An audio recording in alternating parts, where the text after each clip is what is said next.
রেস্টুরেন্টে কিভাবে আমাদের বোকা বানায় দেখুন।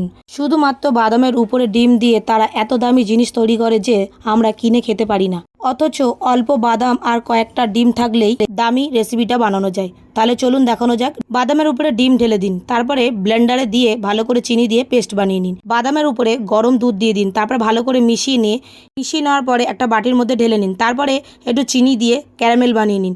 অবশ্যই ক্যারামেলটা ভালো করে বানিয়ে নেবে, বেশি পোড়াবেন না। এবারে ক্যারামেলটা একটা স্টিলের বাটির মধ্যে ঢেলে নিন। এই স্টিলের বাটিটা যেন ঢাকনা থাকে। এবারে যেই ডিম আর বাদামের পেস্টটা রেখেছিলাম সেটা এবার মধ্যে ঢেলে দিলাম। ভালো করে এটাকে ছাঁকনি দিয়ে ছেঁকে নেবে, যদি না বেরোয়। এবারে চামচ দিয়ে ভালো করে ছেঁকে নিয়ে ছ্যাপড়াগুলো ফেলে দিলাম, একটু ভ্যানিলা এসেন্স দিলাম। এবারে গ্যাসের উপরে জল বসিয়ে দিয়েছি। এবার ভালো মতো জলটা ফুটে গেছে, ভালো করে ছিদ্রটাকে ঢাকা দিয়ে দিয়েছি। 30 মিনিট এটাকে কুক করে নিয়েছি। ঠান্ডা হয়ে দেখাচ্ছি তোমাদেরকে কেমন হয়েছে। তো দেখতেই পাচ্ছ বন্ধুরা কত সুন্দর হয়ে গেছে, দারুণ সুস্বাদু ডিম আর বাদামের কেক। ভালো লাগলে অবশ্যই লাইক কমেন্ট শেয়ার করতে ভুলবেন না।